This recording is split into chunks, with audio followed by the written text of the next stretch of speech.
टहल रहे हैं और ये बता रहा हूं, सारा मकसद सिर्फ ये बताने का है कि कोई गरीब किसी जाति धर्म का हो, अगर उसके साथ अन्याय हो रहा है, आप कहीं जाओ न जाओ, हमारे भाई सलमान खुर्शीद आलम जी है, इनको बताओ, इनके नेताओं के साथ आप बताओ, हमारे तक खबर आएगी। मैं दावे के साथ कहता हूं, वो ताकत हमारे पास है। जहां मुख्यमंत्री बैठते हैं उन्हीं के बगल में ओम प्रकाश राजभर बैठता है।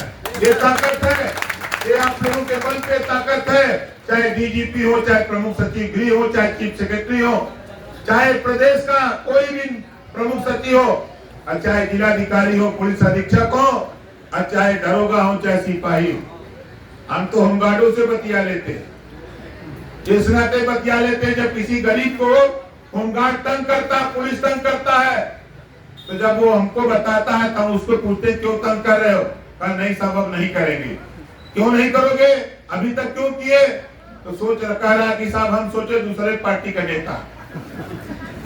जानता है, पूरा प्रदेश जानता है ओम प्रकाश राजभर। हम अगर आपके साथ अन्याय है तो मैं आपके साथ खड़ा रहूंगा, सत्ता जाए चाहे रहे, इसकी परवाह ओम प्रकाश राजभर कभी नहीं करता।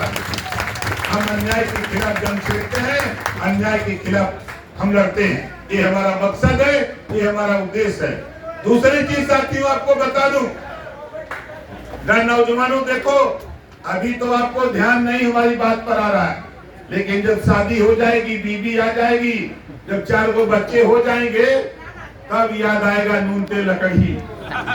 तब आपको समझ में आएगा कि अब क्या हो, अब क्या करें। तब तो वही मुड़ी अपना डाल करके कोई न कोई काम रोजगार नहीं करोगे तो परिवार की परवरिश भी नहीं कर पाओगे।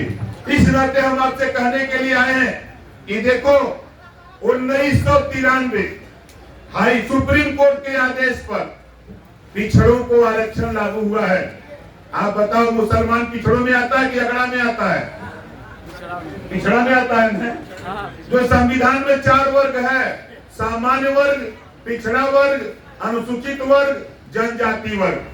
अब आप तय कर लो, जनजाति वर्ग में तो नहीं आते, अनुसूचित वर्ग में आते नहीं, सामान्य वर्ग में आते नहीं, अब आते कहाँ हो?